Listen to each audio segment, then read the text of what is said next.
Il y a des endroits sur notre planète qui défient effrontément toutes les règles de la biologie moderne. Des sanctuaires oubliés où l'évolution a décidé de jeter les dés, créant des formes de vie qui semblent avoir été assemblées à partir de pièces détachées, provenant d'animaux très différents. Oubliez les vastes savanes africaines et les jungles prévisibles de l'Amazonie. Nous entrons dans un univers parallèle, une arche de Noé, échouée, qui a dérivé pendant des dizaines de millions d'années dans l'isolement océanique le plus total. Bienvenue à Madagascar, l'île des Chimères. Avec ses près de 600 000 km², c'est la 4e plus grande île du monde. Mais sur le plan biologique, c'est un continent à part entière. Lorsque cette immense masse de terre rouge s'est définitivement séparée de l'Inde ancienne, il y a 88 millions d'années, elle a emporté avec elle des passagers clandestins, des formes de vie primitives, isolées par les courants violents du canal du Mozambique, sans l'apparition des grands prédateurs continentaux, comme les lions, les tigres ou les loups. Ces survivants ont eu le champ libre. La nature a pu muter, s'adapter et occuper chaque niche écologique, des forêts tropicales humides de l'Est au désert, d'épineux du Sud. Nous traquerons l'ombre de la canopée, un prédateur sculpté par une évolution convergente pour devenir le grand félin qui n'a jamais existé. Nous écouterons les percussions mortelles de l'ingénieur macabre, un primate armé d'un outil squelettique conçu pour fouiller les ténèbres. Nous subirons les tirs balistiques du sniper polychrome, un maître de la nanotechnologie optique armé d'un projectile foudroyant. Nous analyserons la technologie d'invisibilité du spectre des feuilles, un reptile qui a choisi l'effacement total plutôt que le combat. Et nous assisterons au déploiement de la guerre chimique avec la mine gluante, un amphibien toxique qui riposte en cimentant la gueule de ses agresseurs. Oubliez la logique du continent. Ici, l'étrange est la norme et la survie est un art obscur. Préparez-vous à débarquer sur l'île des Chimères.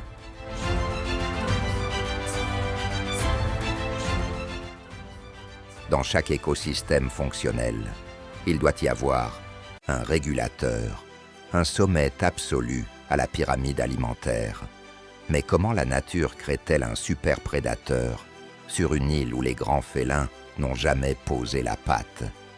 La réponse de Madagascar est un chef-d'œuvre de la génétique appelé évolution convergente. La nature a pris l'ancêtre d'une petite mangouste arrivée par hasard sur des radeaux de végétation dérivante il y a plus de 20 millions d'années et l'a sculpté génération après génération pour qu'il devienne le cauchemar parfait des lémuriens. Voici le Cryptoprocta ferox, le fossa, l'ombre de la canopée. À première vue, c'est une anomalie taxinomique, une véritable chimère. Il possède le regard perçant et le museau court d'un chat, les oreilles rondes d'une hyène, et il marche en posant la plante de ses pieds à plat sur le sol, en position plantigrade, exactement comme un ours. Mais sous cette apparence déroutante se cache le plus grand carnivore endémique de l'île, une machine de chasse pesant jusqu'à 12 kg d'os dense et de fibres musculaires à contraction rapide. Si le léopard règne sur les grands arbres d'Afrique, le fossa, lui, a dû s'adapter à une forêt malgache beaucoup plus dense, tridimensionnelle et chaotique. Ses armes offensives forment une combinaison unique et meurtrière. Une fois la proie agrippée, l'exécution est brutale et chirurgicale. Contrairement aux mangoustes ordinaires qui tuent par des morsures pétées, le crâne du fossa est une chambre de compression. Renforcé par de lourdes arcades zygomatiques, il abrite des muscles masticateurs massifs. Ses dents carnassières agissent comme des cisailles industrielles.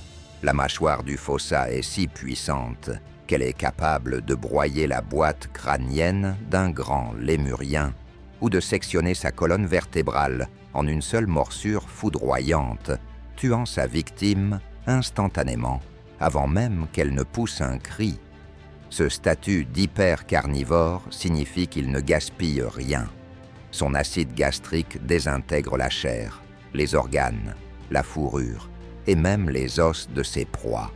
Pendant la brève saison des amours, les fossas abandonnent leur territorialité stricte pour se rassembler autour d'un arbre d'accouplement spécifique, souvent un baobab gigantesque, utilisé par les mêmes lignées de fossas depuis des décennies.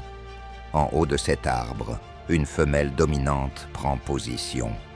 Elle observe les mâles qui se battent farouchement en bas, est hurlant et se mordant pour obtenir le droit de grimper. Glissant silencieusement entre les lianes étouffantes, l'ombre de la canopée nous rappelle une vérité universelle. Même isolée du reste du monde, l'évolution finit toujours par forger l'assassin parfait.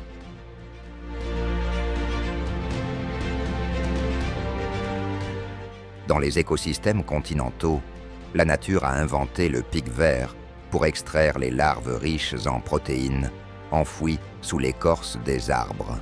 Mais sur l'île de Madagascar, isolée de ces oiseaux spécialisés, la nature avait un vide écologique à combler.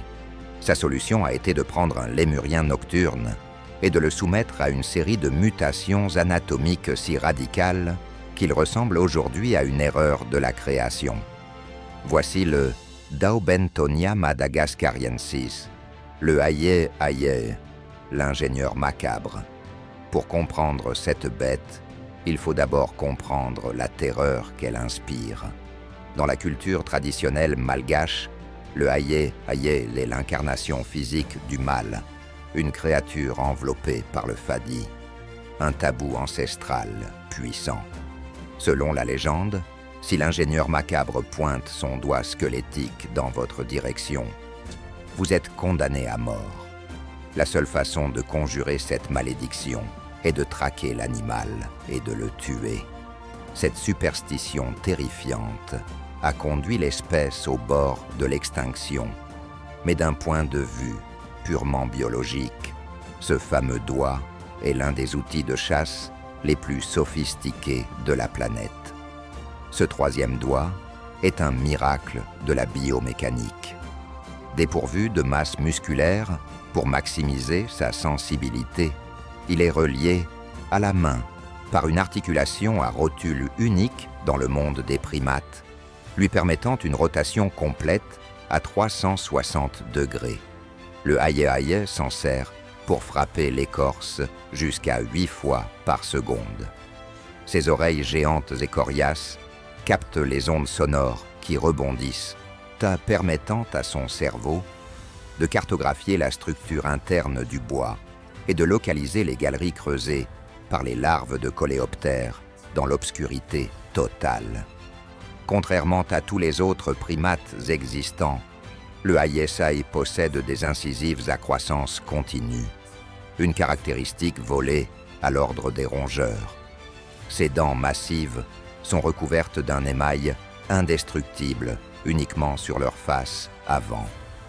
À mesure qu'ils rongent le bois dur, la partie arrière, plus tendre, s'use rapidement, aiguisant l'avant de la dent comme un biseau de ciseaux à bois professionnel.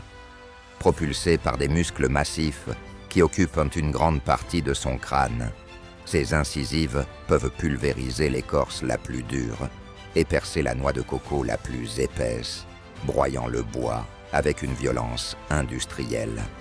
Le aïe-aïe est une chimère absolue. Des dents de rongeur, des oreilles de chauve-souris, un cerveau de lémurien et un outil de la faucheuse en guise de main. Il est la preuve vivante que la sélection naturelle sur cette île n'a que faire de la beauté. Seule l'efficacité brutale garantit la survie dans les ténèbres.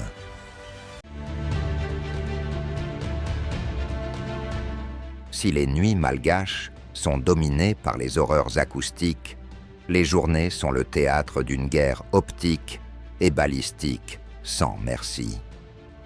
Madagascar abrite la moitié de toutes les espèces de caméléons de la Terre.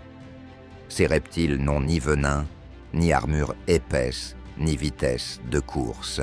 Pour survivre, l'évolution a transformé leur corps entier en une plateforme d'artillerie furtive de haute précision. Voici le furcifère pardalis, le caméléon panthère, le sniper polychrome. Oublions un instant sa célèbre capacité à manipuler la lumière grâce aux nanocristaux de sa peau. Concentrons-nous sur l'ordinateur de bord qui contrôle cette machine de guerre, son système visuel. Les yeux du caméléon panthère sont uniques dans le règne animal. Ses paupières sont soudées en un cône rigide, ne laissant qu'un minuscule trou d'épingle pour la pupille, ce qui élimine presque totalement les reflets du soleil et aiguise sa vision comme un téléobjectif. Chaque œil est logé dans une tourelle musculaire indépendante. Cela signifie que le cerveau du caméléon panthère est capable de traiter 2 flux vidéo haute définition, en couleur, simultanément et de manière totalement asynchrone. L'œil gauche peut scanner le ciel à la recherche de faucons prédateurs, tandis que l'œil droit analyse la végétation inférieure pour repérer une menthe religieuse. C'est un exploit neurologique monumental. Lorsqu'une proie est détectée, le mode de combat s'active. Le caméléon pivote sa tête, alignant ses 2 tourelles oculaires directement sur l'insecte. En une fraction de seconde, il passe d'une vision monoculaire panoramique à une vision binoculaire stéréoscopique parfaite et calculant la distance au millimètre près, grâce à une perception de la profondeur inégalée chez les reptiles. Mais la véritable magie de cette arme mortelle ne réside pas seulement dans sa vitesse, elle réside dans la mécanique des fluides à son extrémité. Le bout de la langue n'est pas un simple muscle collant, c'est un coussinet d'aspiration enduit d'un mucus viscoélastique hautement spécialisé. Au moment de l'impact massif, ce liquide subit un changement de phase instantané.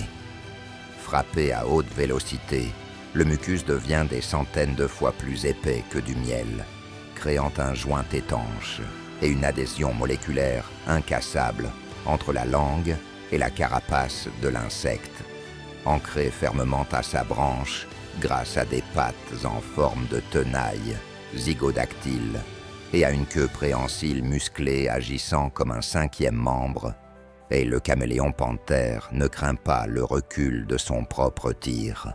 Il est l'assassin parfait du monde reptilien.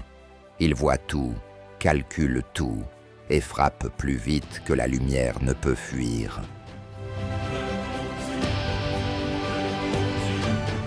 Dans la course aux armements de l'évolution, la plupart des espèces investissent leur énergie métabolique pour courir plus vite, frapper plus fort ou développer des carapaces impénétrables.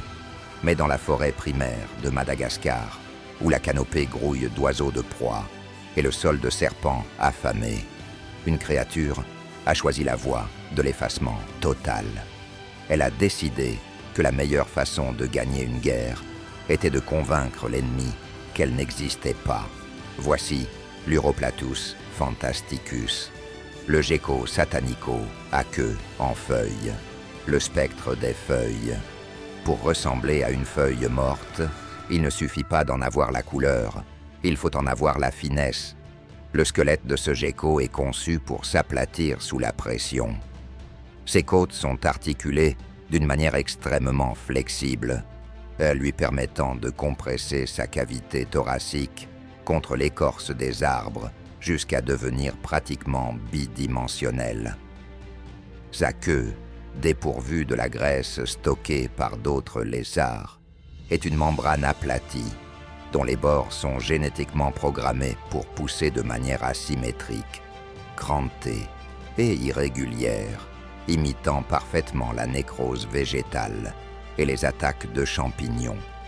Mais le véritable miracle technologique réside dans sa peau. L'épiderme du spectre est tapissé de cellules intelligentes, appelées chromatophores. Ces cellules ne se contentent pas de fournir une couleur de base. Elles réagissent en temps réel aux variations d'humidité et de luminosité de la forêt. Si la feuille sur laquelle il se repose est humide et sombre, les chromatophores dispersent des pigments noirs, la mélanine, pour assombrir le lézard. Lorsqu'un oiseau ou un serpent découvre la supercherie et s'approche pour frapper, le gecko, au lieu de fuir, pivote brusquement et ouvre une gueule disproportionnée. L'intérieur de sa bouche est d'un rouge ou d'un violet électrique, contrastant violemment avec les couleurs ternes de la forêt. Ce flash visuel soudain surcharge le système neurologique du prédateur.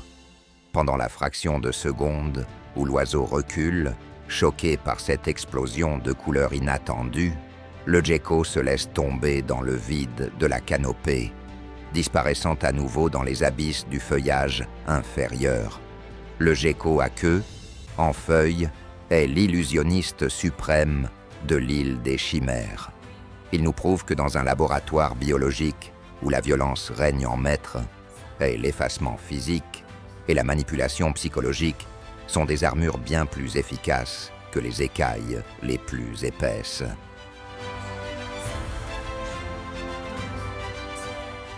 Dans l'univers impitoyable de la jungle, la discrétion est la règle d'or. Arborer une couleur vive et lumineuse sur le sol forestier sombre équivaut à allumer un néon clignotant au milieu d'un champ de tir. Pourtant, cet amphibien malgache a fait le choix délibéré d'être la créature la plus visible de son environnement. C'est le paradoxe de l'aposématisme, une stratégie publicitaire mortelle où la couleur rouge vif diffuse un message d'avertissement universel signifiant « Si tu me touches, tu le regretteras ». Voici le Discophus antongilii, la grenouille tomate, la mine gluante. À première vue, elle incarne la vulnérabilité absolue. Dépourvue de griffes, incapable de courir, ses sauts sont lourds et maladroits. Une femelle adulte ressemble à un simple ballon d'eau posé sur la boue. Mais sous cette peau rougeoyante se cache l'un des mécanismes de défense biochimique les plus redoutables de Madagascar. La grenouille tomate ne cherche pas à fuir le combat. Elle a transformé son propre corps en un piège à retardement. L'arme secrète de cet amphibien repose sur un réseau de microglandes sous-cutanées réparties sur tout son dos et ses flancs. Ces glandes sont pressurisées et directement connectées au système nerveux de l'animal. Lorsqu'un prédateur, un serpent, un rapace ou un mammifère carnivore ignore l'avertissement visuel et mord la grenouille, la pression mécanique exercée par les dents sur la peau déclenche la détonation. La grenouille exsude instantanément une épaisse sécrétion laiteuse. Dans la version continentale de cette défense, on s'attendrait à un poison mortel qui tue le prédateur. Mais l'évolution sur l'île des chimères a pris un chemin beaucoup plus vicieux. Cette substance n'est pas conçue pour tuer, elle est conçue pour traumatiser. Dès que le liquide touche l'intérieur de la gueule du serpent ou les yeux de l'oiseau, il provoque une douleur cuisante suivie d'un choc anesthésiant localisé. Le prédateur ressent une brûlure chimique intense qui paralyse temporairement ses muscles faciaux et ses récepteurs gustatifs. Face à cette surcharge sensorielle et à l'incapacité d'ouvrir la gueule pour respirer correctement, la réaction de panique est immédiate. Le prédateur relâche sa prise avec violence, crachant l'amphibien dans des convulsions de dégoût.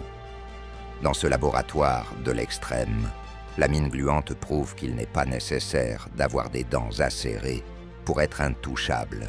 quand il suffit de maîtriser l'art de la guerre chimique pour transformer sa propre chair en un cauchemar indigeste.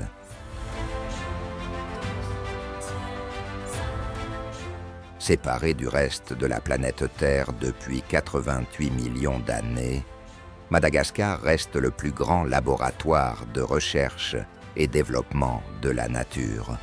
Une capsule temporelle géante où les règles continentales ont été réécrites, où l'évolution a opéré dans un vide écologique total, créant des solutions de survie qui frôlent l'absurde et la science-fiction. Nous avons traqué l'ombre de la canopée, le fossa, un prédateur, façonné de toutes pièces par une évolution convergente pour devenir l'assassin suprême des arbres. Nous avons déchiffré le sonar macabre du aïe-aïe, le primate maudit, équipé d'une sonde chirurgicale pour extraire la vie des ténèbres. Nous avons analysé le système de ciblage du caméléon panthère, un sniper neurologiquement scindé en deux, tirant des projectiles de mucus à une vitesse foudroyante. Et nous nous sommes perdus dans l'illusion du spectre des feuilles, le reptile qui manipule la lumière et son propre squelette pour s'effacer de la réalité. Et nous avons survécu à la guerre biochimique de la grenouille tomate, la mine rouge sang qui cimente les mâchoires de l'enfer avec sa colle vivante.